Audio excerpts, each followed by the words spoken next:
I welcome everyone to another episode of Friends Occasionally Not Disagreeing. Uh, I am Brett. I'm your host tonight, as it is. And with me tonight, I have Cody and I have Joe back again. We are tonight going to be talking about another Star Wars property, hot on the heels of our not last episode, but I guess it would be like 2 episodes ago at this point. But rating of the Star Wars movies, we are talking about another Star Wars property here. This time it is this Andor series on Disney Plus. Cassian Ender. And this is the story of basically the very beginnings of the rebellion. So it's kind of like a Rogue One prequel, even really, kind of. But before we get into that deep dive, let's hear what you guys have been up to the last week. Joey, you want to go first? Sure. I just have two things I want to talk about. One, if you gentlemen will allow me, I actually want to plug another project that I have ongoing. Let's hear. My wife and I have both undertaken a sort of health and weight loss journey, and my wife actually had bariatric weight loss surgery about a month ago, actually exactly a month ago today, I realized. And so we started our own YouTube channel, and it's called Can't Hardly Wait, WEIGHT, I like the because we're so punny and hilarious. So yeah, we're just kind of every week, documenting what we're each doing to, work on our health and hopefully lose some weight along the way. Alexis talks a lot about her, experience with the bariatric surgery. So if anyone wants to check us out, we're on YouTube at Can't Hardly Wait. And we also have an Instagram, which is Can't Hardly Wait Show on Instagram. We'd love it if people followed us and, feel free to. Awesome. Like, subscribe, comment, all the fun things. I just unsubscribed because I realized it was yours. Womp womp. The other thing I wanted to mention is a movie that we just watched last night, which I'm going to give full spoilers for this movie because no one's ever going to watch it. Is there a bear? No. Is he on Sadly, cocaine? Unfortunately, we have not seen Cocaine Bear yet. Okay, fair. It's a movie called Wild Mountain Thyme. It's THYME, like the herb. And it came out a couple years ago. I think it was 2020, maybe. Are you familiar with this, Cody? No, but just where you find these shows with these names like this, I mean. It was the theatrical release. It's on Hulu streaming now. And all right, so full spoilers for before I get into full spoilers, it's worth watching, at least to some extent, because it's a movie that is set in Ireland, and it features fairly prominently Christopher Walken. No. Trying to do an Irish accent. And it's just amazing. Like, it's everything you would expect that to be and more. So, and he's also the narrator of the movie, so it's great. Okay, so full spoilers for Wild Mountain Thyme, if you have any interest in checking this movie out. The potatoes, they were gone. That was a famine. We were hungry. Anyway. So it's kind of, it's positioned as being kind of like a romance movie. It stars the guy who was in the 50 Shades of Grey movies. I've never seen them. I don't know the guy's name. Jamie Dornan? Yeah, that guy. Okay. He's the main character in this movie. It's him and Emily Blunt. And the premise is that they grew up on farms that are like right next to each other in rural Ireland. And she's been in love with him their entire lives, like ever since they were children. Yeah.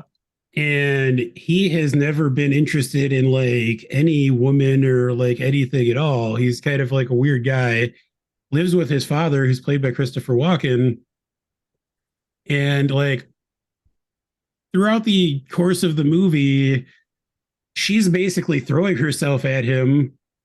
And it finally comes to a head towards the end where he's in her house and she's like why don't you like me? Are you gay? Like, what's going on?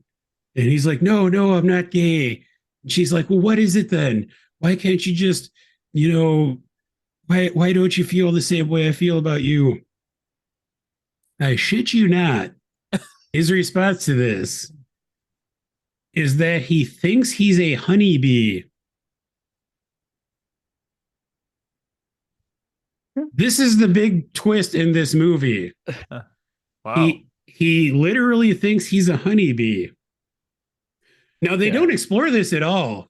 They don't go into any detail. They do. There's no detail whatsoever as to like what that means. Like, why does he think he's a honeybee? What does that entail in his day-to-day life? He literally says, I think I'm a honeybee. Oh, and she basically is like, I don't care if you think you're a honeybee. I just want you to marry me and love me.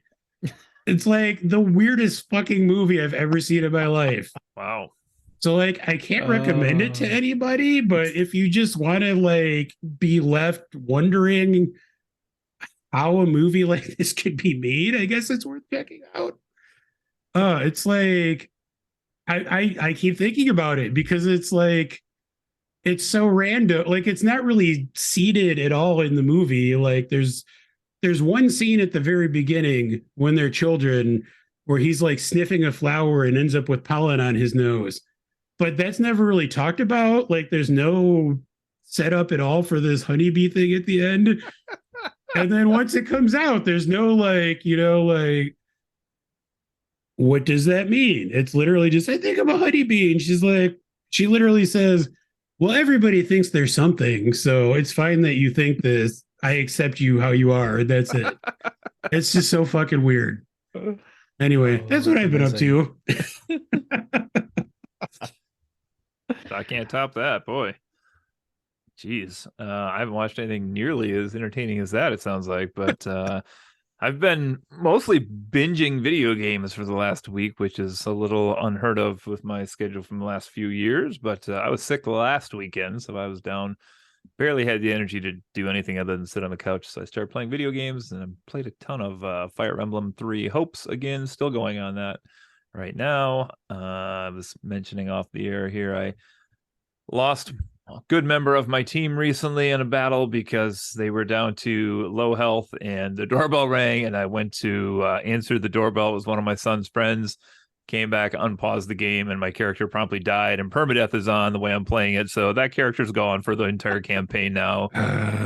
So there's a debate over if it's really my fault or the neighbor kid's fault. I'm not really sure, but either way, that one's gone. So, and what else? I don't know. My kids and I went out today. We hit up a couple stores. We went to the mall and some local places that have Funko Pops. And my big purchase of the day was I finally picked up Billy and Tommy, the little kids from WandaVision, the two of them, which was a 2-pack from years ago or whatever that was, 2 years ago or so, that I didn't have for the collection. So that's filled in now. And I also picked up a couple weird ones today too for my school collection. I picked up a Robert Smith of The Cure, and what? Yeah, what's wrong with that? I need to see pictures of that. No, that's Robert amazing. Smith? There's nothing wrong with that. They have two different versions. One's a super cool silvery gray black one, which my kids were like, get that one. And the other one, but I got the normal looking one because it has like his smoky eye makeup. And I was like, you got to have the smoky eye makeup in there. For sure. And then I also randomly picked up a 100th anniversary Walt Disney where he was like sketching something. So I'll take those two to school and use those as some of our Funkos of the week coming up. So nice. Yeah. How about you, Brett? Order any appliances while you were intoxicated lately? Or? No, I can't say that I have. Highly recommend. Sure, none of us have. No, by far the biggest thing that I've been up to is a couple weeks ago, my family and I went on vacation to Orlando, where we spent a week and a half there, going to Universal and Disney. Dang. That was an amazing trip.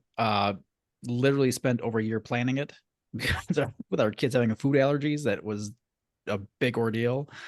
But it all came across great. It was a great trip. I at Disney, I stopped in at the cantina in the Star Wars area where I got my Yub Nub mug, which I'm drinking from tonight. Oh, that's awesome. I have an important question. Yeah. Was there any jizz being played in the cantina? There was a droid playing. He may have been jizzing all over the place. I'm not sure. A mechanical jizz whaler? Yeah, yeah, My yeah. God. It certainly sounded like cantina music, so I'm just gonna have to go. That's what it must have been what it was, I guess. Um, yeah, yeah, that was really good though. Cantina was cool. Other than that though, since I've been home, I'm a wizard Harry. I've dived feet first fully into Hogwarts Legacy. It's been great so far. I would say it's definitely worth the hype. Um, it it's very immersive. Like they definitely spent a lot of time, uh, building this world and making it feel like you're not disappointed. Like you're walking around the castle. Like I going like from one quest location to another. I have the ability to run and I just walk.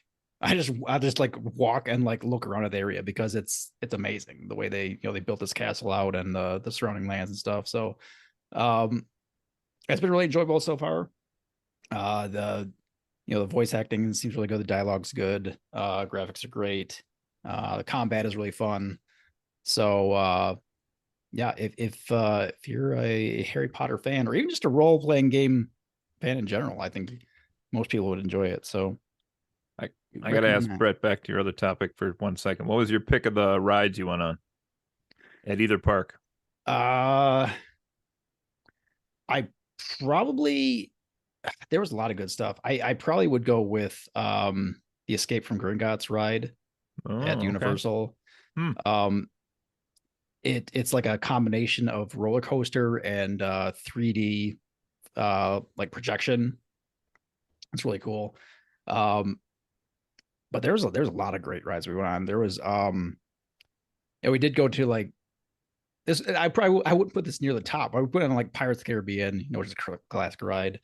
And Yo ho.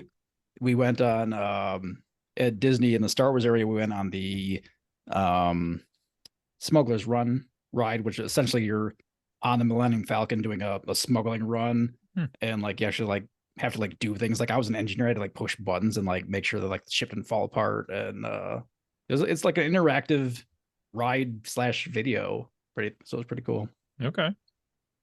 I just want to say I don't really want to get too far into this, but not all hosts support the continued supporting of the Harry Potter franchise.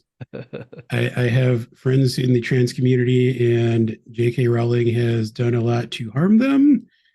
And I mean, I don't think people who continue to embrace it are terrible people, but it's definitely kind of a personal moral thing that I think we all need to investigate. So I just have to put that out there. That's a fair point. It actually would be.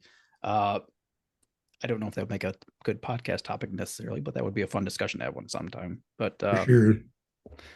yeah, I mean, I agree with I think I would disagree on whether or not the purchasing the game is being supportive of things, but yeah, she's still making money off. Yeah, exactly. For another time, perhaps. Yes. Okay. I guess let's get into our main topic tonight, which is Andor. Star Wars, Fox. What? I can't wait to do the Ant-Man podcast with you, Joe, because of the line you just said. So, oh boy, I was watching the movie and I was like, I know what Joe's gonna say exactly at this part of the movie. So there we go. I guess now I need to watch that movie. I guess so. All right. So as I kind of alluded to earlier, Andor is it's telling this tale of basically the very beginnings of the rebellion against the Empire. It stars Diego Luna as the character Cassian Andor, who if you'd watched the movie Rogue One, it's the same character, just in an earlier time frame. Also stars Stellan Skarsgård as Luthen, who is kind of like the he's the guy who kind of is really the centerpiece of putting together this rebellion, even though he himself is a member of the Empire, more or less. He just doesn't agree with what they're doing. And I mean, there's a lot of cast. I'm not going to go through the whole cast, but those are probably the two top people in the list here. I've seen a lot of places. The show's kind of been described as like a dark, it's dark, gritty, mature.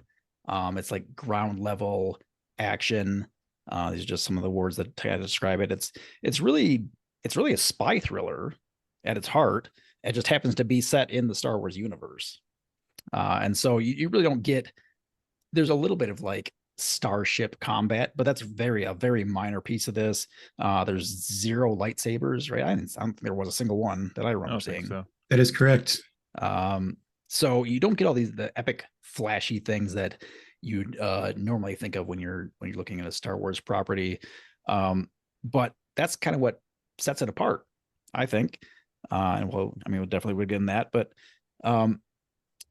another thing, it's kind of like what's cool about this is it actually shows like how the Empire used the kind of systems of oppression to keep all the other people like under their thumb.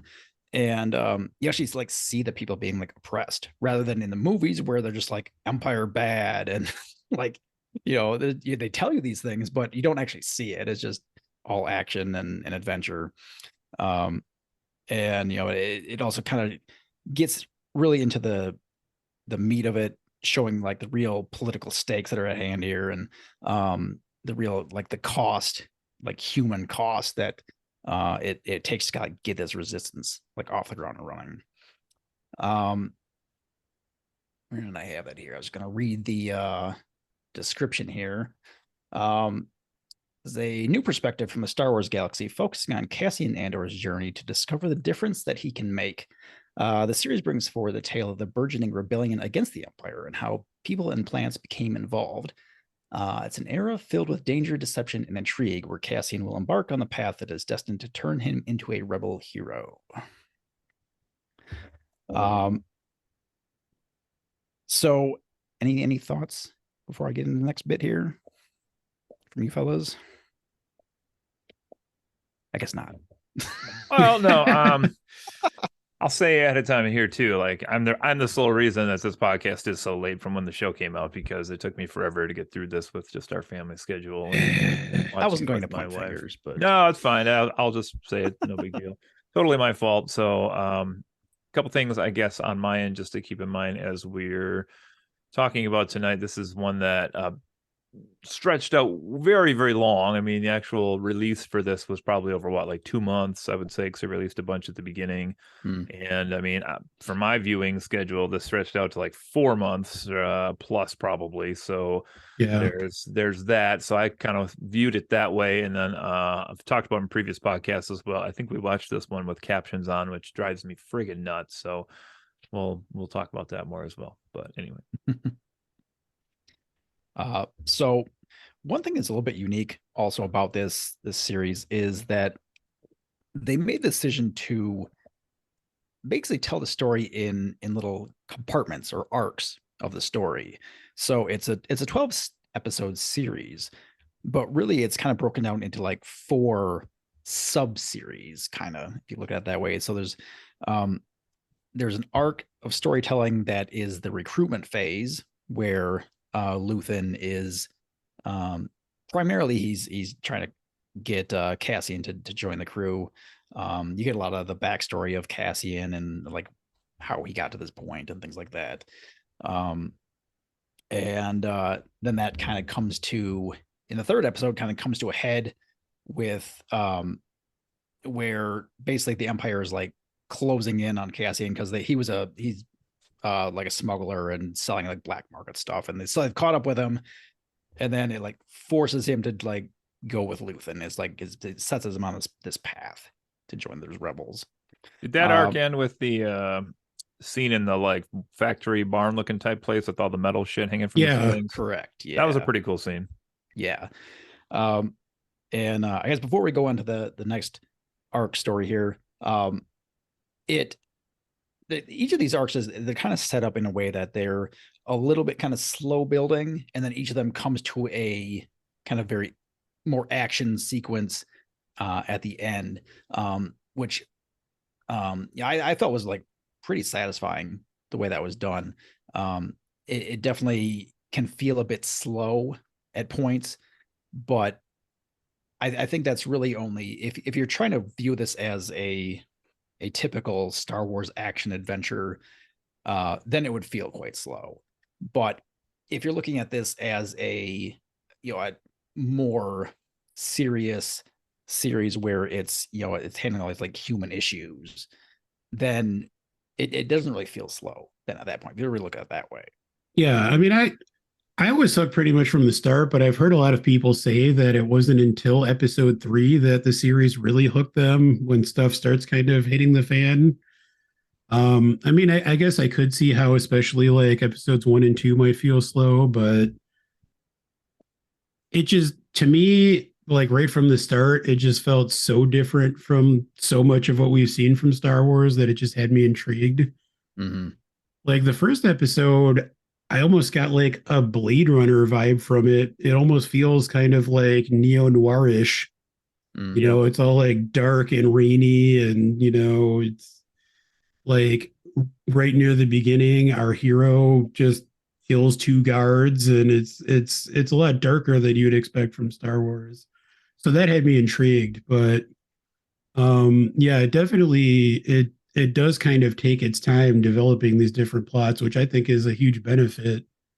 It seems like it is kind of interested in asking questions about, not only who is Andor, but who are these people who get dragged into the rebellion. Yeah, it definitely takes time, like the proper amount of time to set things up and learn about these characters. Whereas some of the movies that you guys talked about recently just did not even bother to try that. Yeah. Doing that. So I mean, yeah, I would definitely count myself in the people who through the first 2 episodes I was like, I don't know about this.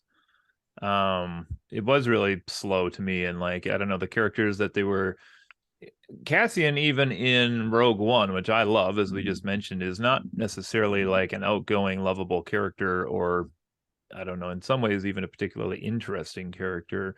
And so I was kind of curious what they were going to do with him here in beginning of this. I'm not sure. I'm not sure how I felt. Like he changes over the course of this series, but each of his phases, I don't know, like he's like it's like an emo little girl, but without the like strong emotions. Like he's like, in this episode, I believe in this. In this episode, I'm low for money. In this episode, I'm so I don't know, but it did start to pick up a little bit in the 3rd episode. I thought I had remembered Joe saying, and also our friend Dave saying that it kind of picked up in that 3rd episode. Yeah. I will say, I mean, my one criticism of these first couple episodes is that it feels like there are several flashbacks to Cassian's childhood, and I honestly didn't really care about that, and it felt like they maybe spent too much time on that with like no payoff. At the beginning of the first episode, when he kills the 2 guards, he's trying to find his sister, but like that plot doesn't really go anywhere. Yeah, that's true. Like, I mean, that's honestly like my one criticism of the series as a whole, I think, is just the whole thing of involving his sister and these childhood flashbacks. I kind of feel like I didn't need it. I mean, I'm curious to see if they do anything else with that in season 2, but I feel like if they had cut that stuff out, it would have moved a little faster, and maybe the people who felt like it was too slow at the beginning might not have had that issue. Yeah, as I remember, like it's probably like the majority of the 2nd episode was like that flashback Yeah. to and basically at the end point of that was you just learn that he was basically like the only surviving person from this settlement, and then the person who we come to see as his mother, it would like actually adopted him. She was like treasure hunting more or less, scavenging off the planet, and found this child and just took him and raised him as her own. And so yeah, I kind of agree. I think they could have like cut that down a lot and still gotten the same point across, that he's not, that he's like an orphan basically. Yeah. And So not be the last time you hear me say this tonight, but they could have condensed these first 3 episodes down to 2. Removing that childhood plot probably would have gotten to it also. Yeah, I don't know if I disagree with that. I think you might have a point there. Yeah. So I guess moving on to the next arc of the story here. After we get through this recruitment phase, we get into the heist, which is, I guess we'll go over just quick what the point of it is. There, Luthen, who is like the head of this crew, setting everything up, as they've come together with this plan that they're going to steal the payroll from this like this outpost on this planet, essentially like all the payroll for like an entire quadrant or something, like goes through this spaceport for whatever reason. That's just the way they handle it.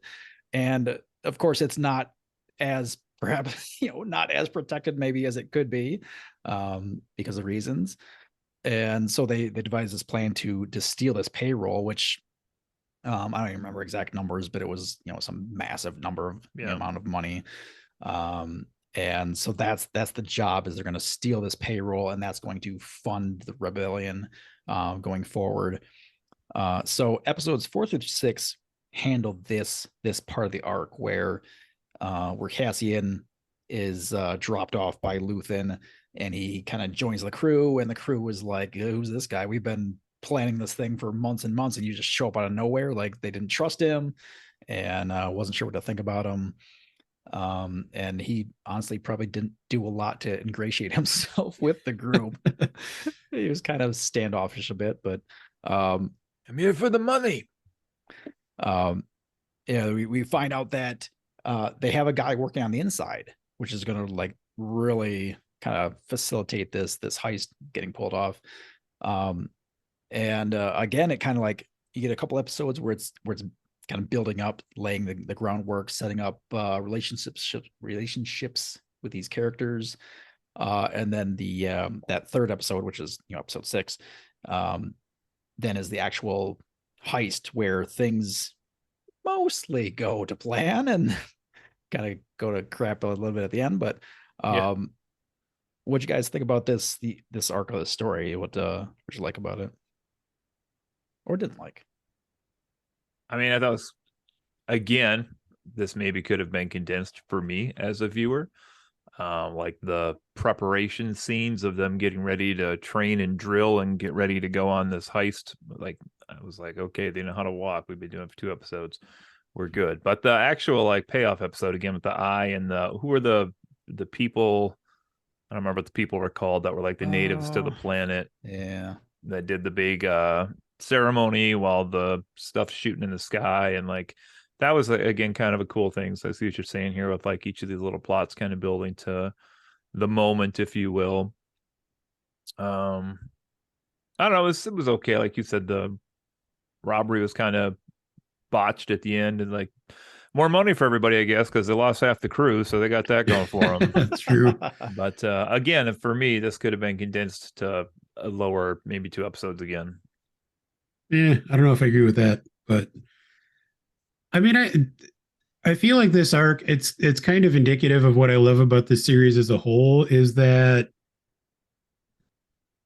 it's very ground level. Like it's very kind of, everyone on both sides of this feels like a person and feels like, a believable character. Whereas in the movies to this point, we've kind of got like rebels are good, Empire is bad. There's no depth to any of them whatsoever. Like with this, heist sequence, we kind of get to spend time with characters on both sides. Like you mentioned that there's an inside man. I don't know that we really get his background, but like presumably he was an Imperial who like started having mixed feelings about the direction the Empire is going in, and like his conscience got the better of him. Yeah, I think if I remember right, they give a real quick kind of bit on that, where he essentially sees how they're like treating the natives of this planet, and he's like, this has got to stop. Yeah.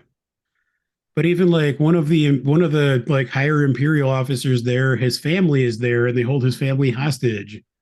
And you get to Yeah. see like, he's actually like worried about his family. He's not just like a mustache twirling villain. He actually cares about something. And Mm. I feel like as a whole, this series really just adds a lot of depth to this universe. And we kind of see it with this. I mean, it also this arc shows us this kind of motley crew that they've like put together to try to pull off this heist. And again, throughout the series, we get a sense of, just how like scrappy the rebels are. And I mean, this is at the very beginning of the rebellion, but you see how kind of just like desperate these people are to, it's hard enough to survive, let alone to like try to pull something like this off. I feel like it really gives a sense of, the stakes that everyone is facing in the middle of this Star War. Yeah, they Go ahead. the team definitely said that they're scrappy. That's definitely a good word for it. They feel very like they're you tell they're skilled, but they're not professionals by any means. And like even within their group, they're like just kind of barely holding it together Yeah. themselves. And it feels I would say it definitely feels very believable from that perspective. Like it's a bunch of people who have the same goal, but they don't all think the same Yeah. way. And there's arguments about what they should be doing with it, what they could be doing better. And um yeah, I'd say that while it is a bit it's a bit slow building again, but I would say that in this bit of the arc, there isn't a lot here that I would cut out, I think, I personally. agree. I mean, because we see like there's even just amongst the group that Andor's put in with, there's like different characters have relationships, and there's like jealousy and all these dynamics at play. And I feel like it all serves to make us realize that there are actual people that are fighting this rebellion. It's not just random soldier number 5 who's getting shot in the background. Mm. So I think it's interesting to really humanize the whole thing. I would still cut it. Well, Well, but here's the thing: like all these people, you're introducing them and getting those relationships, but then they're dead 30 minutes later. Like, so do I care about them? I don't. I mean, I guess the point is that it's taking sacrifices for the rebellion to survive and to get off the ground, but I don't know that I need to see that when those relationships you just mentioned are completely wiped out within 30 minutes of screen time later on. One other thing I and wanted yet you love Rogue One, which is an entire movie of that. That's true. You know they're going to die to start with, and I do love it. One other thing I want to mention here, though, is we haven't really talked about the other sides of the plot, where because it's Cassie and Andor, but it's all these other people have their own plots going as well here. I was curious what you all thought of this character Cyril, who is I don't know who plays this character, but essentially is like a very low ranking, but still has some sort of a title or position within what are they? I guess they're the Empire at that point still, right? Yeah. Well, so at the start of the series, he's not directly working for the he's Empire. He's like the working for mining company or like something, the right? the security company on that mining planet. Yeah. And like through his kind of screwing up this whole situation, the Empire ends up, completely taking over operations yeah. there. But yeah, I mean, at the start, he's not super low ranking. He's like somewhat high up in this security organization, but because of the way he kind of mishandles the whole Andor thing and like disobeys orders, shit goes real wrong, and the Empire ends up exerting their power there. What did you think of this character?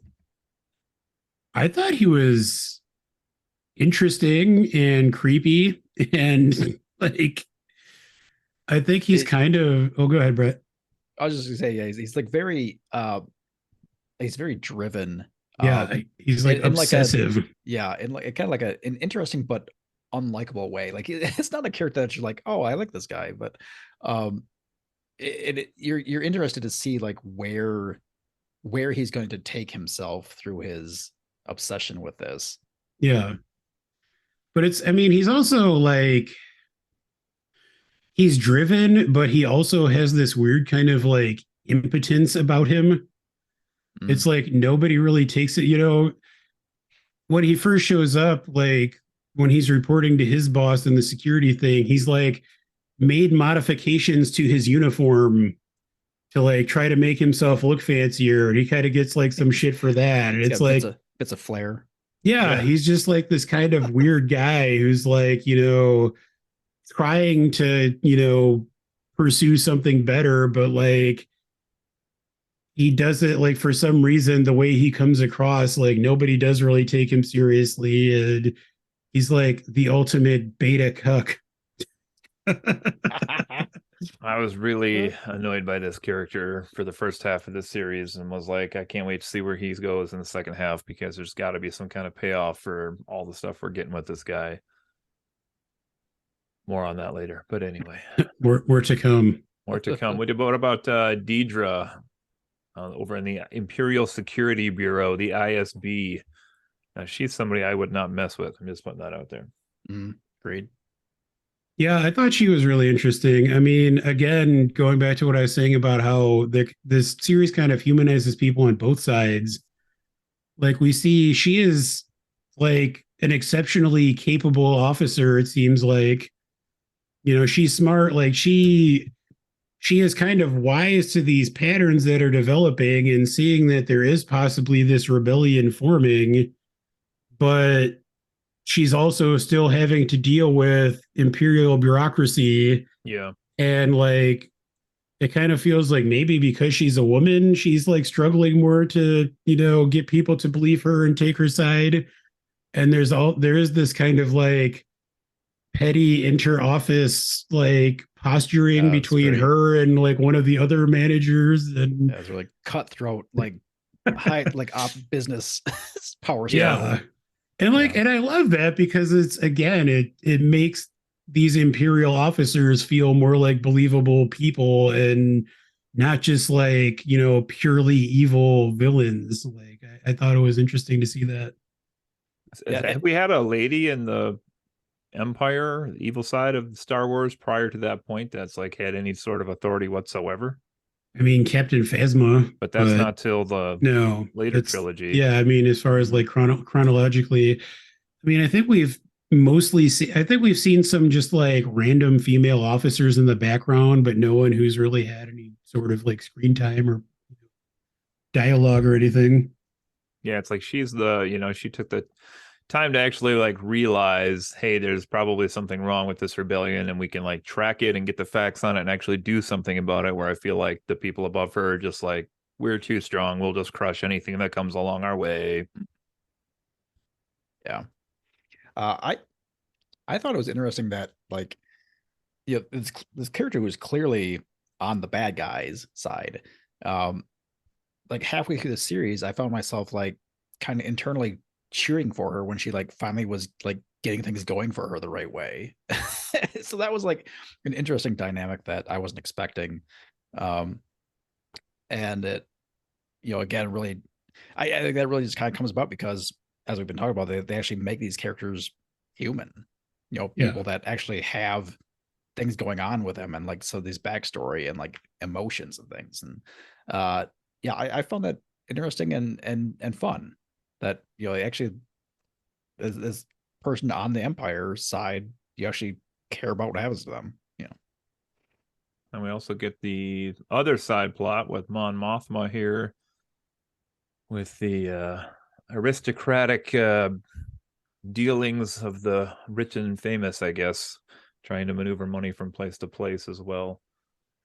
And this is another character that like connected to some of the other properties, which there's not a ton of characters that overlap in this series, but she was definitely one of the bigger ones as a character, I would say.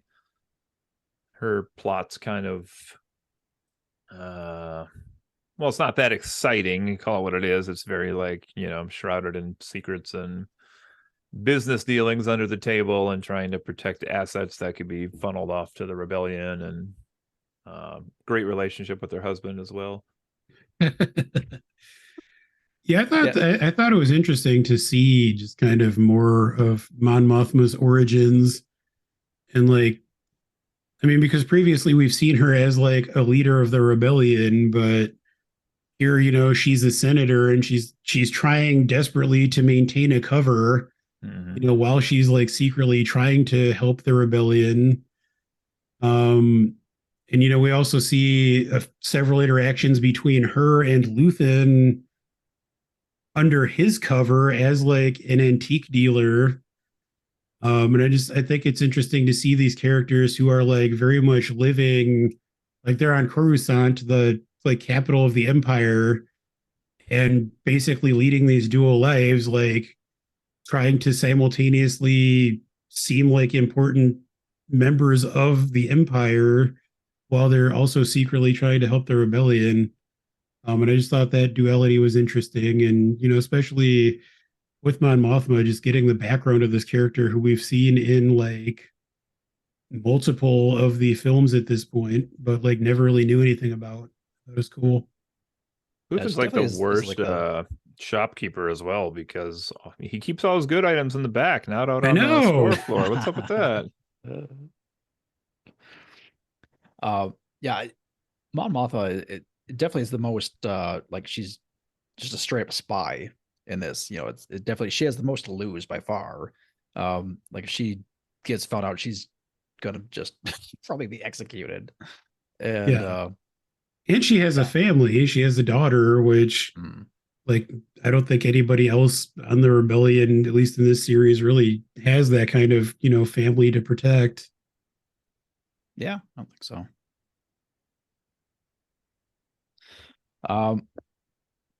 Okay, I guess it pretty much covers the heist arc here. So next up, episodes kind of 7.5 through 10 cover a prison arc of the story where it's post heist. They've gotten away with the money, and they basically have kind of gone their separate ways and taken their cuts. And we get like half an episode where Cassian is on this essentially like this like vacation world where he's like on the beaches and going and having drinks and just living a good life. And then over what even was it? It was just like this petty crime. Like he didn't even it's like this. He didn't even do anything. He wasn't involved. Like, yeah, that's right. Yeah, he just like he was just there. Yeah, he just like was passing by this this, and then gets picked up, and the security there like starts questioning him, and then basically gets like caught and sent to this prison world. A couple important things to note. First of all, earlier in the series, Bix and her man friend hook up, and here on this vacation world, Cassian has ostensibly had relations with a lady. And these are the first times we've ever really seen sex hinted at in the Star Wars universe. Which is why. Oh, yeah? Then who was Anakin's dad? Midichlorians. Damn it. There was no father. Anyway, in the same era that we're getting horny Marvel, we're finally getting horny Star Wars, and I'm here for it. So basically we get like 3 episodes where Cassian is in this prison and trying to escape. And it for me this arc kind of dragged on probably more than the rest. Maybe you might say an episode too long. Perhaps, maybe. It did. So like, yeah, you get like a couple episodes where they're basically just stuck in the prison and they're trying to figure out like how to get out, or at least Cassian is more or less, and the other people who are just like on this work crew are they're kind of like just do your work, we don't want to get in trouble. And eventually by the end of that he convinces them to to do what it needs to like break out of there and escape and everything. But yeah, there was like a couple episodes where it was like just him like trying to convince people to like do something that probably could have been condensed down to one, I think. But I don't know what do you, I guess Cody, you kind of gave your opinion there. What about you, Joe? I didn't really feel like this dragged on too long. I was just kind of like gripped the entire time, wondering how the hell they were going to get out of this. And I mean, I think it's interesting. Like Andy Serkis is a major part of this arc, and I think he's phenomenal. He plays Kino Loy, who's kind of like, so in this prison, they're being forced to like manufacture these parts that we don't really know what they're for at this time. And Andy Serkis is like kind of the boss of their section or something. You know, he's the head prisoner who's in charge of making sure all the other prisoners stay in line. And then later he's in charge of the First Order. Womp womp, it's true. But I thought it was interesting seeing like his perspective, and you know, he is very much like trying to just get everyone to stay in line and do what they're supposed to do and serve their sentences and hope that maybe they get some time knocked off and get released eventually. Oh, they got and released, all right. You know, it's kind of like, I feel like a lot of this arc is really his slow realization that that's not going to happen. And like finally we get proof where, you know, the big kind of turn in this arc is that they learn that they've executed like an entire floor of prisoners because they learned that nobody ever gets out of this prison. Like in each of their like bunks in their cell, they have like a countdown thing that's supposed to be counting down how much longer they have on their sentence. And it turns out that's just a lie. And nobody ever actually gets out of there.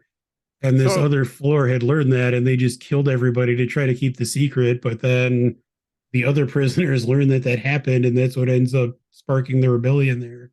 So talk about that as like a plot, though, because I was really, so that's the first person whose sentence has ever run out of this whole prison. I was like, confused how that works. It didn't make any sense. I don't know if it's the first. I mean, I guess I don't know if it's necessarily the first time that somebody's sentence has run out. I think that this has probably happened before, and it was just covered up. Like they didn't notice that a floor had been killed off. I think this is the first time that word was allowed to travel. I mean, they're keeping these floors separated for a reason, presumably, which is to try to prevent them from communicating.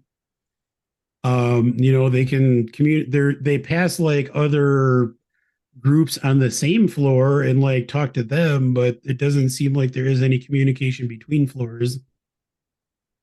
I don't know. I guess that part didn't really bother me that much.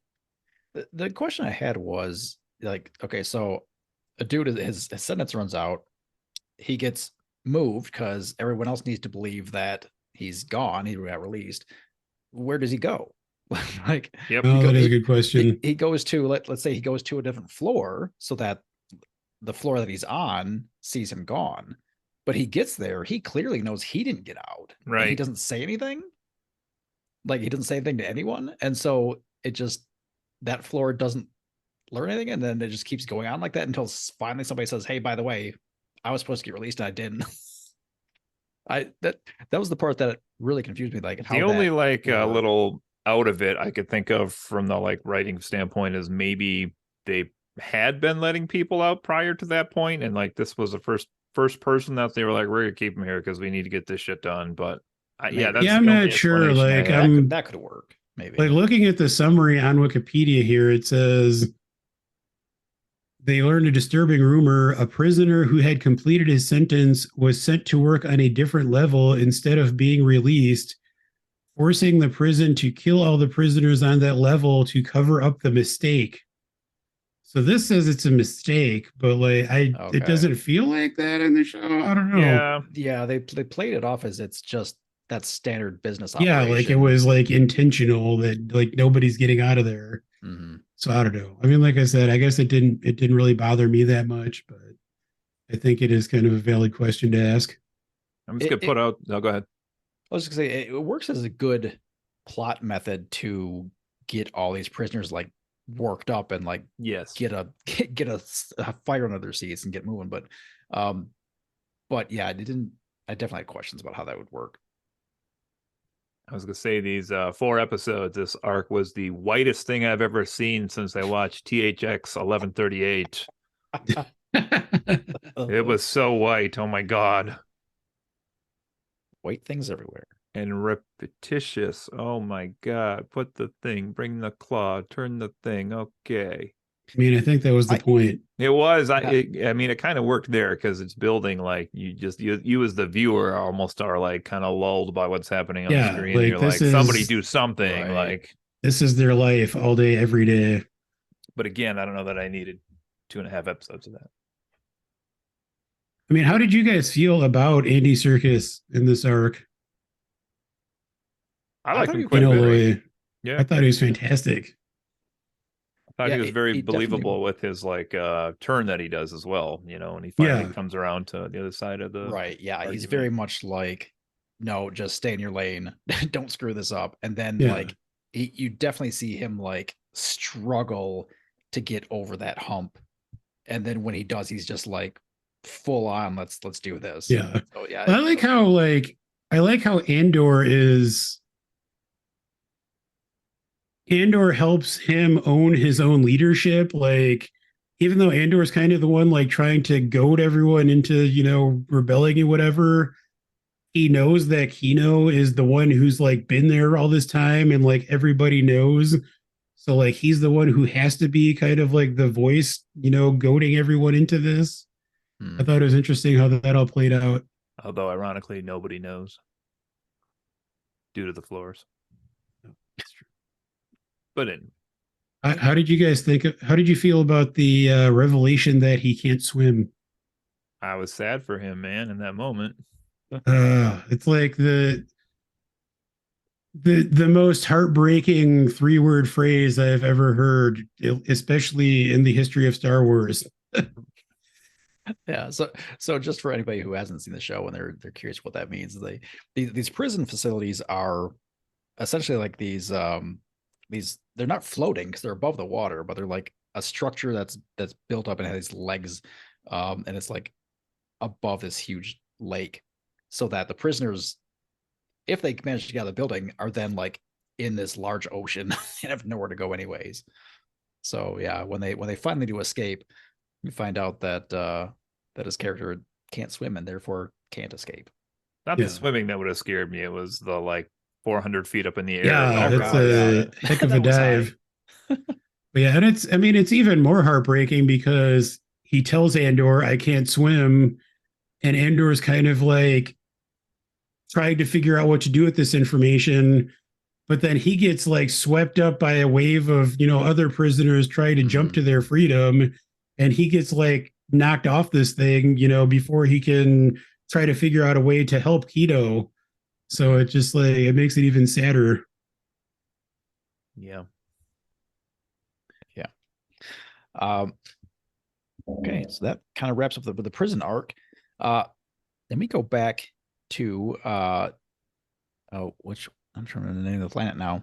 I don't remember the name of the planet, but It is Ferrix. Morlana 1. Ferrix. One? Or Morlana, yeah, I think Ferrix is the planet, and Morlana 1 is like the town, maybe. I don't know. Sounds one of those. Or wait, no, combinations you know sounds what? I'm correct. wrong. I'm wrong. Morlana 1 is the planet where it at the very start of the series, where Andor goes looking for his sister. Okay. Yes. Ferrix is the mining planet. You're right. Yeah.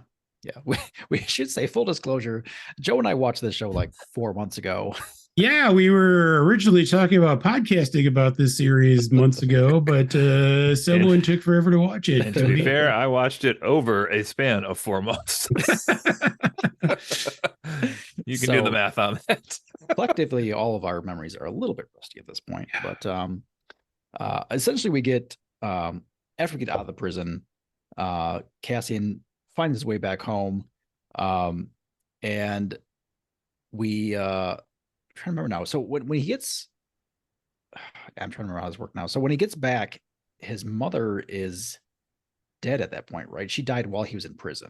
Is that correct or no? She I dies think before so. he's back, I believe. Yeah, For she sure. definitely dies before he gets back, because there's a scene where Somebody snuck a message out to him, I think. yeah, he's like talking to a dude at like the junkyard Right. or something, and the guy tells him that Marva died.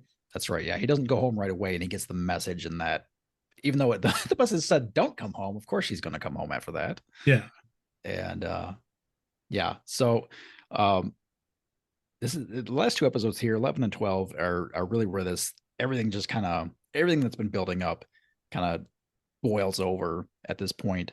Um, and you get so his Cassian's mother, Marva, was essentially like secretly one of the leaders of um not a rebellion exactly on the planet, but like this group that is, trying to find ways to fight the Empire more or less. And so when she dies, like everyone, all these people respected her, and they have this like large, like a parade slatting like a slash like wake kind of in the town square in the middle of town, which is tolerated by the Empire because they don't want to bristle any feathers here too much. But then it just all goes sideways, which for me, this was my favorite scene of the whole series, I think, where um, you have this eulogy, this wake kind of going on, like the whole town's there, like hanging out, and so they played a message from Marva, um, essentially like, and it started off like kind of just telling her like her life, not her life story, but just like her memorial of herself, basically. Yeah. And I love it because like watching it, or like you like 99% believe at some point she's gonna be like, stand up and fight. Yeah. And like it just keeps building and building, and like it's coming, and then like she finally says it. Just I don't remember exact words that she used, but Well, she ends up saying fight the Empire, like at the very end. She literally says fight the Empire, right. which I read a behind the scenes thing that was interesting. Apparently, like, you know, obviously the actors who were actually like in that scene, they played a message for them, and then like they later added the like holographic video of Marva. But apparently the original version of her speech that they were playing for the people who were actually like there to film it, she actually ended up yelling "fuck the Empire." And like, I don't know if that's, if they were going to try to actually get away with doing that or not, but it's interesting Probably that not. that was like ever even part of this. Interesting. Which I don't know. I like this last episode a ton as well. Brett's talking about here, but I thought it was still a little unusual. Like the Empire didn't see that coming as well. Like in the plot, they were like, I wonder if this lady's going to say something bad about us. I know they were trying to keep it down because they were secretly looking for Cassian the whole Well, time. that's the thing is, I mean, this like all the different plot lines kind of convene in Marva's funeral. You've got Dedra is there trying to find Andor. Cyril shows up, like trying to get in on it. We also haven't mentioned that Luthen is trying to have Andor assassinated because he knows too much, Right. basically. Yeah. And so, like, that's kind of going on at the same time. But yeah, I mean, I think the Empire is kind of not really necessarily trying to play it cool, but like to some extent doing that just to like get the drop on Andor and/or any other like rebels who might be lurking around there. Yeah, I think they primarily, I think there's like two things. They first were kind of tolerating it because they didn't want a fight. So they're Yeah, just yeah, like, okay, just sure. let them have their time, and then we'll just like we'll find a way to keep it and like just after it's done, just gone. But yeah, you're right. They kind of set it up as a trap to try and catch Cassian and all these other people. Yeah. And yeah, it didn't go so well. Um, Well, but at least we finally got to pay off for Cyril's plot line here at the end. Yeah, Oh we wait, sure no, we didn't. He do. was a useless character throughout this whole show. Never mind. What, He dude? had no He's living. purpose. You waited the whole He's time for something. listen. It didn't happen. He's living his dream because he gets to save his fascist dream girl, and Ooh. they're all close to each other in this like storeroom or whatever, and it seems like they're about to have the weirdest, most the most angular, awkward. sad sex. Listened to a podcast talking about this a couple months ago when it actually came out. Cody, they're No, saying Cassian, you have the character's name wrong. they're saying that Cyril's about to get like the driest hand job. Wow. Okay. We got Yeah, I did. I do kind of agree with you a bit, Cody, that like this character, you get so much of him at the start, and you're like, oh, he's going to be like kind of a really central antagonist something. character, and then he's kind of like a nobody for like the last half. But then he does kind of like he finds his place at the end, which is essentially being yeah, Mira's like toady, more or less, or like she doesn't want him there, but he's gonna do it anyways. I bet she shoots him off screen right after that happened. I bet she. I mean, I think she uses him, and I think he's okay with it. That's the end of that. That sounds Kaboom. accurate. Yeah. Also, we have like the first droid in a series that I didn't absolutely fall in love with, which is kind of sad. Are you talking about my boy B2 Emo? B2 Yep. Emo. I fucking love that droid. Also, That's is like that my name just a favorite little- droid. That name That was name's so just on a the little nose. too, yeah. I do agree the name might have been a little too on the nose. B2 but email. I thought he was adorable. I love that I droid. think he would be Yeah. good if there wasn't the pantheon of the good droids in the Star Wars properties. Like to me, he's probably around the Dio level down towards the bottom. Ooh. I would say that he is at least unique in that he's not like, he's not cute and like have this like warm personality. Yeah. He like actually is an emo droid. Yeah. He's always That's- sad. He's like, That's why I love him so much. And, I too am an emo droid. Why don't you go sell off your 13-year-old daughter to a scumbag's 14-year-old son while you're at it then? Heyo, hashtag Mon Mothma. Did we talk about the actual ending? I don't think we got there. Not really. We got distracted. Yeah. So I'm trying to remember exactly how it does end. So like basically they just I mean, it basically I think ends with like, I mean, all this shit hits the fan. There's like a big battle scene, and Cassian saves Bix, who had Cassie- been like a prisoner for a few episodes. yeah, Cassian then confronts Luthen on his ship and basically tells Luthen that he'll have to either kill him or take him in. And correct. Yeah, and that's it. Luthen smiles, knowing that He knows Cassian Andor will now be part of the rebellion. Oh, that reminds me. What do you guys think of like the overly Scottish security guy? Oh, he was fun. Yeah, I liked him. Oh, what was his name? Oh, I'd have to look it up here. I think it started with a B. The character was Uh, amazing. sound- Brasso. Yeah. Brasso. Yeah. Brasso. It's Yeah, that guy was awesome.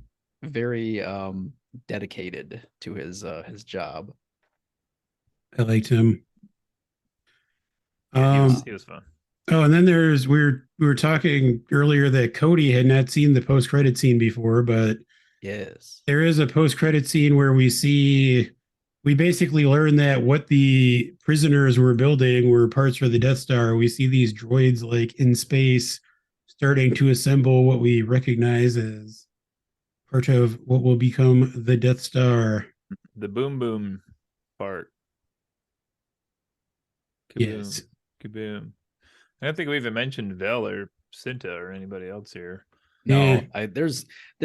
there is a lot of other side plots in here that, if we tried to cover everything, Yeah. would be just probably too much for one show here. But yeah, there's a lot of other great characters here.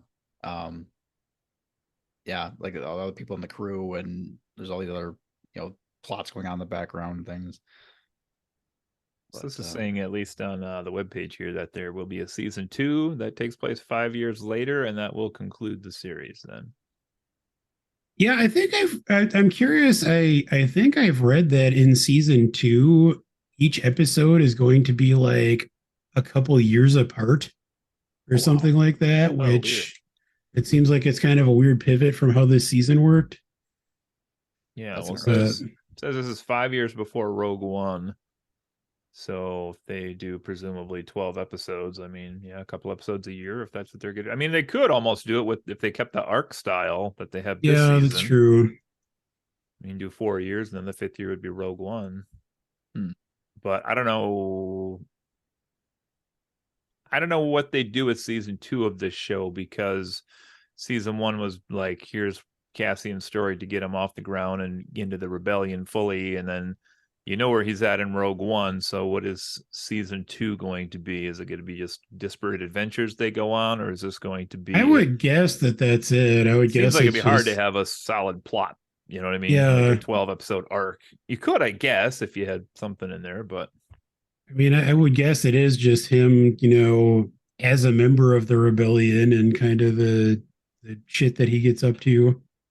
Yeah, if they have so many time jumps, that will be interesting to see exactly how it stays cohesive. yeah. And we didn't mention another person in here. We also didn't say Forrest Whitaker was back for a few episodes. I was going to say, yeah. I mean, that's something that I thought was interesting. To die. That's something I thought was interesting about this series is that you would leave Krieger. All right, stop it, Cody. You'd sacrifice him. I thought it was rebellion. All right, Cody. Let me talk. Yes. Go. Well, no, I thought it was interesting because it's always been the Rebel Alliance, but in this series, we kind of start to see why it's the Rebel Alliance, because we learn that there are different groups that are like all trying to fight the Empire in their own ways. Like Saw Gerrera is the leader of one. There's like a different group that gets set up by the Empire and destroyed. And it kind of feels like Luthen is starting to move towards trying to bring these groups together to form like a unified front. So like that's, really kind of seeing the alliance part of the Rebel Alliance, which honestly I had never even really thought about before, but it's interesting to see that here. Yeah, that there are these, different kind of like guerrilla groups that end up coming together. Yeah, that's a really cool point that I had not put those puzzle pieces together. And like honestly, we've mentioned Luthen a few times, but I thought he was just like honestly the most compelling character of this whole series for me. And I think he gives a monologue at one point, which is like the best monologue in all of Star Wars, in my opinion, where he has this guy who's like an insider Imperial officer who again has a family and like he's trying to get out, he wants to be done with this. And he goes to try to confront Luthen to be like, I've given you all this, like, I'll give you this other thing, let me out so I can like keep my family safe and go live my life. And Luthen basically tells him no. And the guy asks him what Luthen has sacrificed. And he gives this speech that is just like astounding. And like so I'm just going to read part of it. Like the last part of the speech, he says, somebody's talking to Lonnie Hung. Who? Lonnie Hung, the ISB supervisor. Oh, that might be a hard J. That might be Young or Jung. Go ahead. Yeah. But they're like standing on this bridge. Luthen is like, there's like wind coming from somewhere, and he's wearing this flowing cape, and his hair is flowing, and he looks magnificent.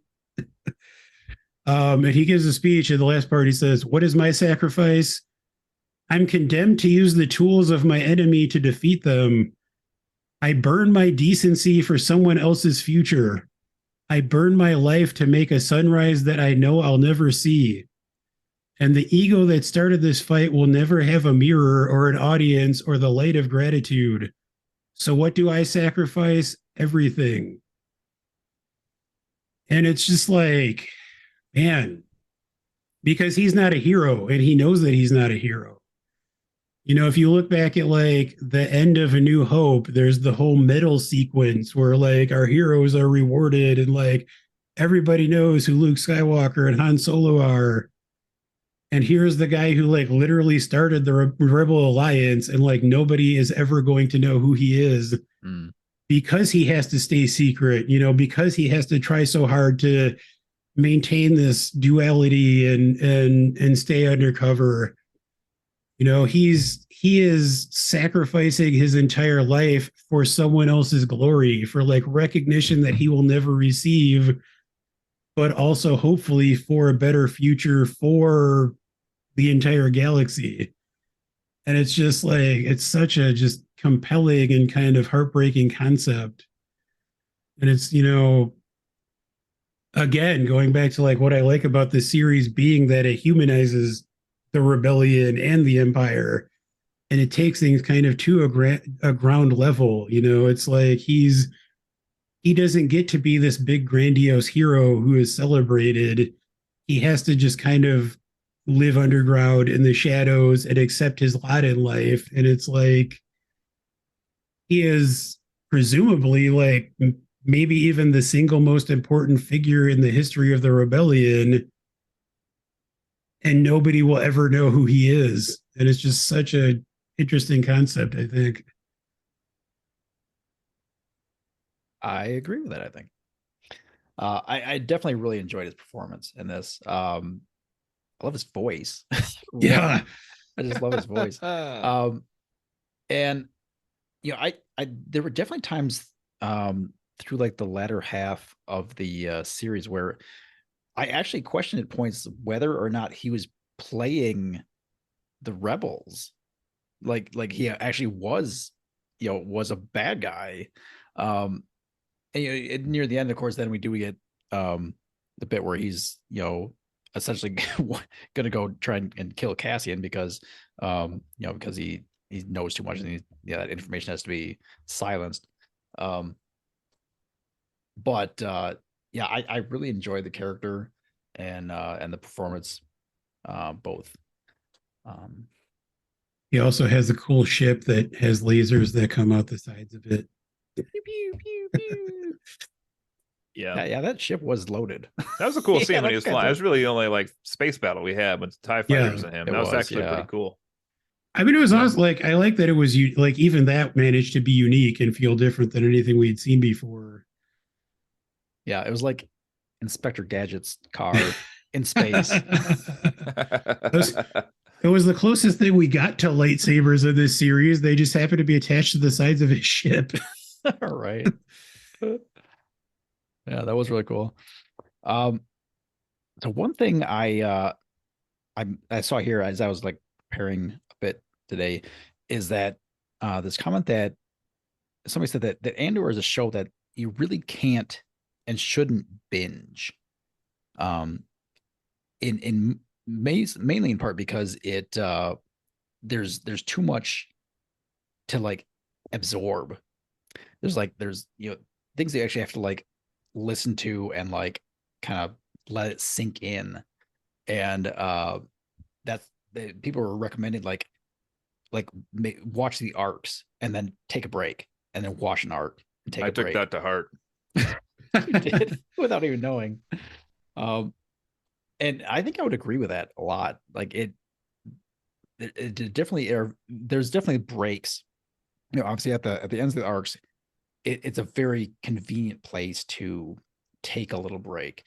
And yeah, I think there is a lot to process in this show. It's not just action and adventure that you know, it could just it's there for entertainment and then afterwards it doesn't really have much meaning. There's a lot to kind of take in and just in you know, process. So and I thought that was a pretty cool thought and I kind of agree with that. Yeah, I would agree with that too. I mean, I think that's something that is kind of largely lost in the binging society we live in now. You know, there is Yeah. sometimes, at least, there is something to, the wait from week. I mean, I think we were all fans of the show Lost back in the day, and just Mhm. like the wait from week to week to like see what was going to happen to these characters, and like, thinking about what had happened up to this point and things like that. Or even like a show like Breaking Bad, that's like one of my favorite series of all time. Like every episode of that show ended on a cliffhanger. And it's like if you were to binge that, it would just be pointless. There's like no real reward to that. And I mean, I agree here, like that, especially with each arc, like there are these moments where it's like, oh, like how is he going to get out of this? Like what could possibly happen next? And I mean, I think just in terms of kind of like a cliffhanger payoff, I think that that's worthwhile. But then also, like you said, Brett, I mean, there are like themes here that I think are worth kind of contemplating and like spending some time with, and not just kind of rushing forward to the next action set piece or whatever. I wonder if there's But ever yeah, I been think a that's study done as far as the way people write TV shows now in the age of streaming with some, properties being released all at once. I wonder if there is like an unconscious way that people are writing, like knowing that people are going to watch 3 episodes of this tonight. Or, like when they drop this, they drop the first 3 episodes at once. yeah. Did they write Mhm. those knowing that people are going to sit and watch all 3 of those? Or, some shows drop the whole season at once. It's just, I would have to think as the years go by, there would be an influence as far as how people write the episodes.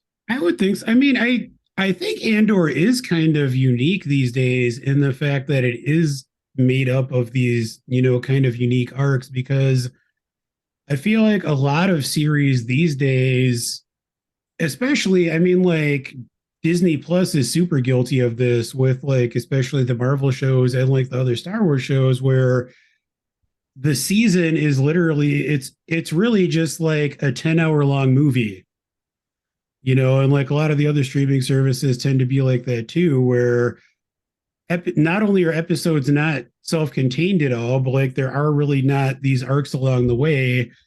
So it makes it more binge worthy because it is all just one long story. Like you just want to see what happens, what the next piece of it is. And I mean, I think with something like Andor, or like there are other series like, I don't know if either of you have watched Star Trek Strange New Worlds, which is like the latest Star Trek series. It's fantastic. You should. But I love that show because it's episodic. Like each episode has its own self-contained story. Okay. There are still like overarching things throughout the season, but like it's not a situation where like at the end of every episode you're like, well, shit, what's going to happen now? Like there is kind of a satisfying conclusion. Um, so I mean, I think you do kind of have to. I think I think writers do have to make a decision, like what kind of show do they want to make. I feel like if you're going week to week, like Andor or something, like it is beneficial to maybe like have a little bit more of a conclusion in each episode, or like even every other episode, to so people aren't just kind of like constantly left hanging. Whereas, if you are going to release everything at once, you can get away with just making like the 10-hour movie or whatever. Yeah, I don't think I would have anything to add to that. It's a really good, interesting question. I think it definitely is. It's got to be on their minds when they're writing it, um, because if anything, it just gives you the option. Um, like previously, post to the streaming, you know, um, era, you just didn't have that option really. I mean, you could if you if you you the episodes were more episodic because you needed to have an ending because people potentially wouldn't carry on with the story over a course of several weeks. um but yeah, like the idea that now a series is actually just a really long movie, I think Yeah. that's spot on. And that's something that people actually can do now and they couldn't do before. So it gives people a lot of option as to how they want to present their series. So okay. I don't know. I guess we've got talked about a lot here. If you guys had anything else you on your list that you haven't said yet? I don't But know on this show if there's anything else. I had a couple closing thoughts past this, but I don't know if there's anything else for this. So this series has gotten very good reviews. Just a couple of things I was looking at here, like Rotten Tomatoes. The average score on Rotten Tomatoes is 100%. It is a perfect score. Audience score is an 86, which is still very high for that. Pretty close to Ant-Man, just saying. What else I was looking at here? I had something up and now I lost it. Is it on here?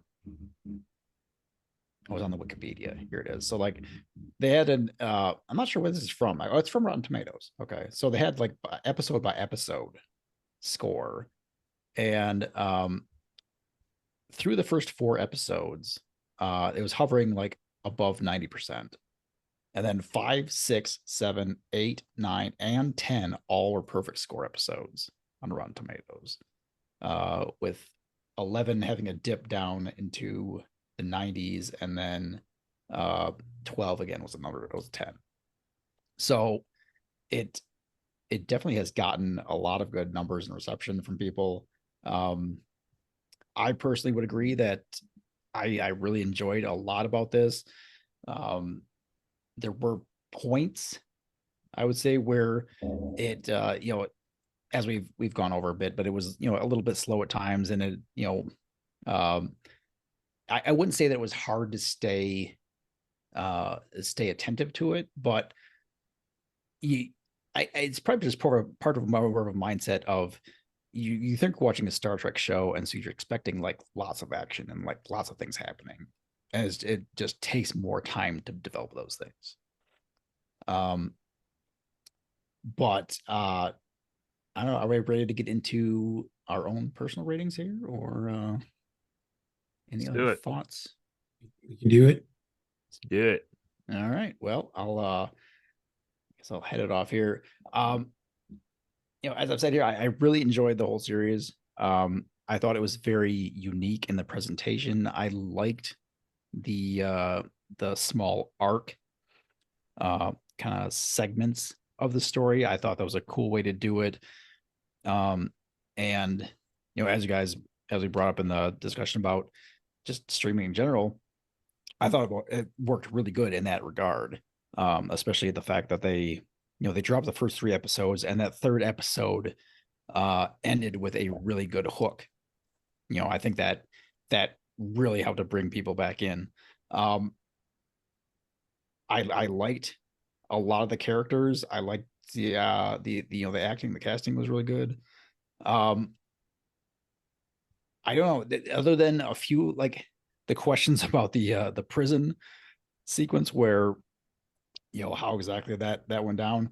I didn't have many bad things to say about this. I probably overall would give it about,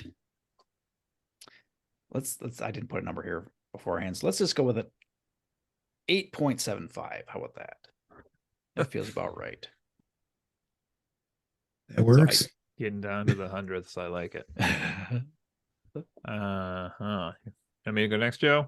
I feel like you should go next, Cody. I'll go next because I'm going to be the meat between the sandwich here.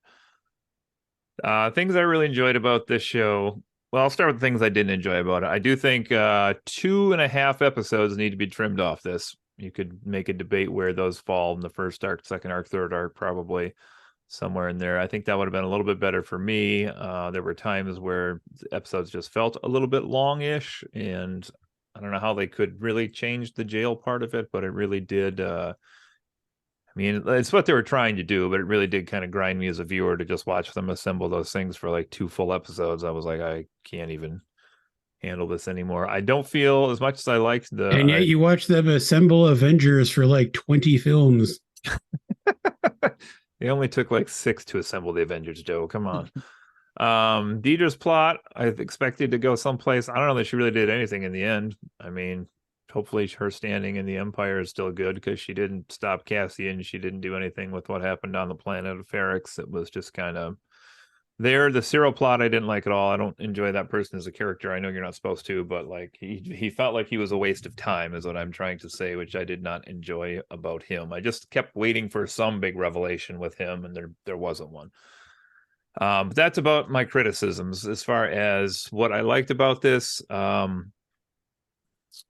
I did enjoy that it was attempting to be like a street level Star Wars property, because I mean, I don't know if we've had anything really try that. I hesitate to even say the words Book of Boba Fett, but that one maybe at least tried to be a more street line show. It's weird because to me it was like, I don't know, the plot didn't grab me as much as I'd hoped it would, but it can't be because of the street level thing, I don't think, because like some of my favorite films in the MCU are the street level ones. It's one of the reasons I particularly like Captain America is one of the heroes, because he doesn't have giant rays that he blasts out of things and he can't fly and all these other things. And why I maintain Winter Soldier is one of the best movies. But, you know, in the Netflix shows, I love their Daredevil and all that stuff. Like the little small street level stuff is what I really enjoyed there, but it didn't work as well for me here. The last scene we mentioned, but that really was a fantastic scene with the big battle there, with just the sensory overload of the people parading through the streets and the, you know, banging of the gongs they had going on through the towns. I think they're playing like some kind of weird flutes or something at one point, and there was just all this stuff happening at once before it all went silent. And then you had Marva's self-eulogy that went off. But that last episode was really, really cool, especially to the point where that giant set piece was done, and then they kind of had the few scenes after that. But that whole thing there was pretty awesome. I liked that quite a bit. All of which is to say, thinking. I'm gonna put this at, oh man, let me change my number just slightly here to match Brett's leadoff. So I'm going to put this at a 6.75 for me, which is a little higher than I just had it. I had a 6.5, but so I don't have my numbers from the old episodes handy here, but it was definitely better than the Book of Boba Fett. It was probably about the same level as Obi-Wan to me, and still I didn't enjoy them as much as the first two Mandalorian seasons, but different types of shows almost. Like it's almost hard to judge one against the other, to be honest, because it was so different. But anyway. Okay. I just, you talking about that last episode and the funeral scene remind me of the fact that there's an important fact that I have not mentioned about this series. The character in Ferrix who is like up in the bell tower thing, who's hitting the giant anvils, you know who I'm talking about? Yep. That character's name is officially the Time Grappler. That's amazing. Time Grappler, which is one of the greatest things I've ever heard in my life. I would accept that as my title. Yes. I love this series. This is what I have wanted from Star Wars for a very long time. I was prepared to hate this series. I did not really care for Rogue One, as we talked about at our movie rating episode. What? And when they announced that they're making a series, a prequel to a prequel based around one of the characters from Rogue One, a movie I didn't like, I was like just completely indifferent. Like I just didn't care. I couldn't understand why they were making the series.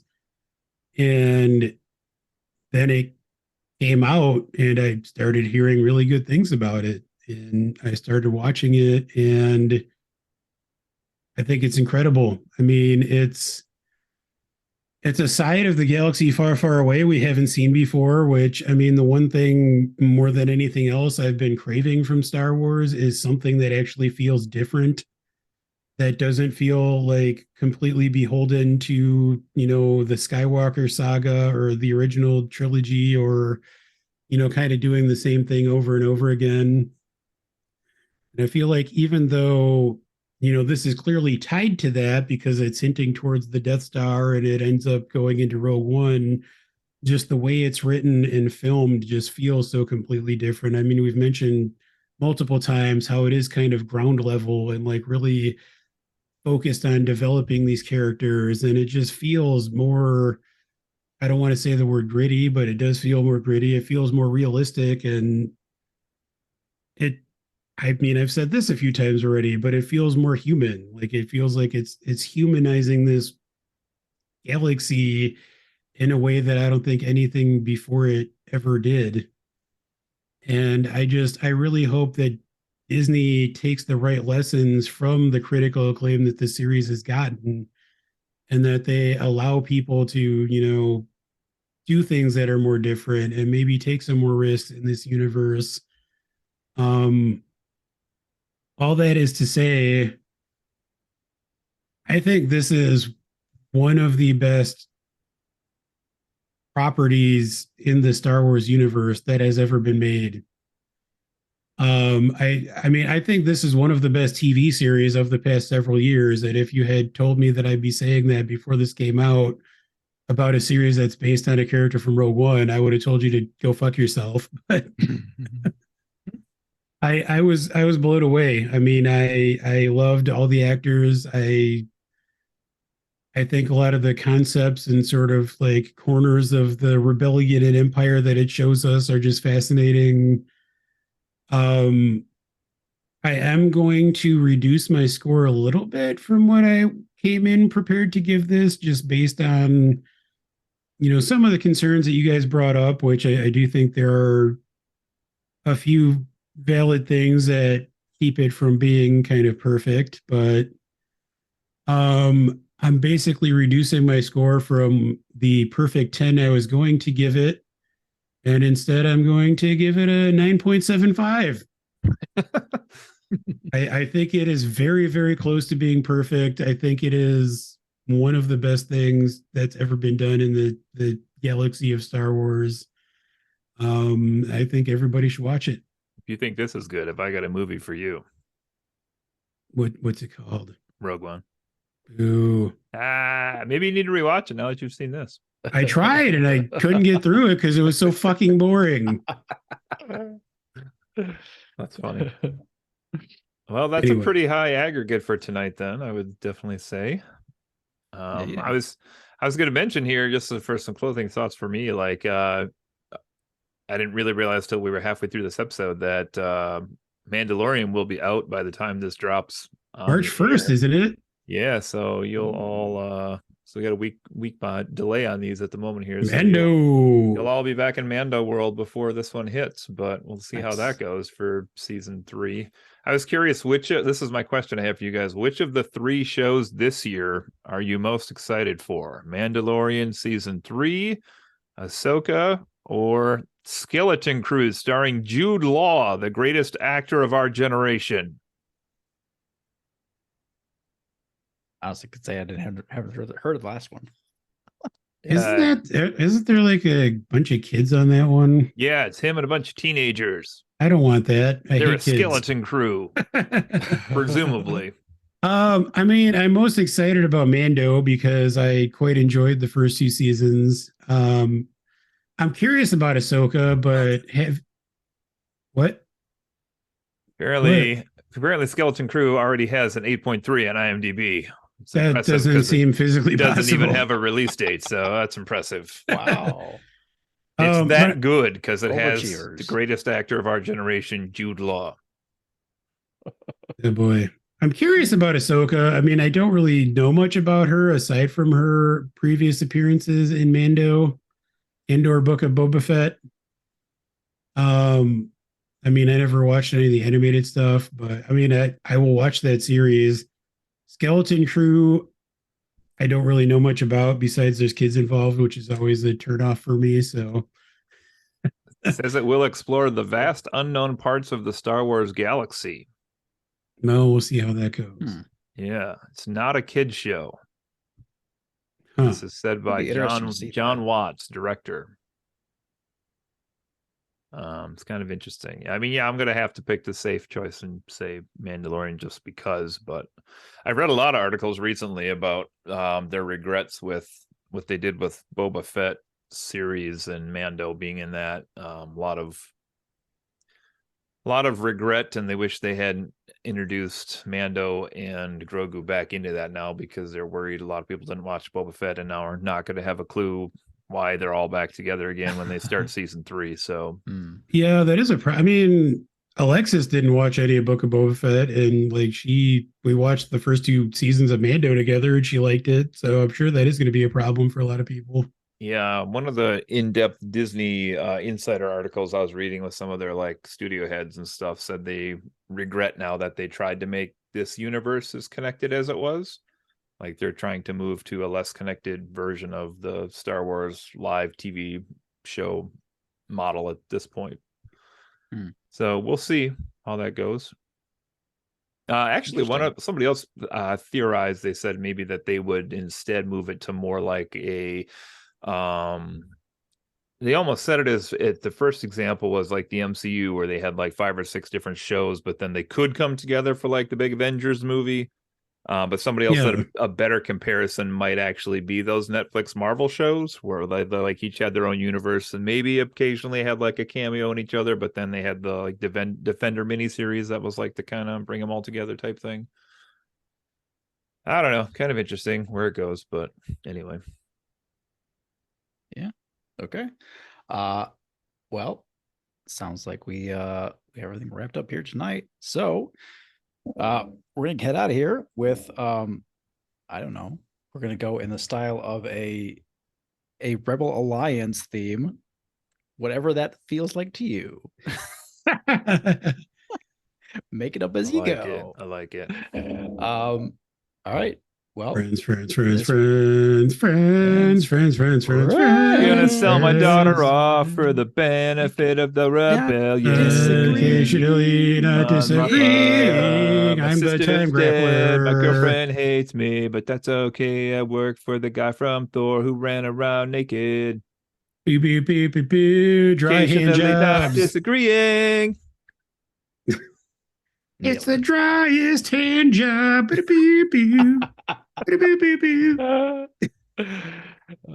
everybody. Bye.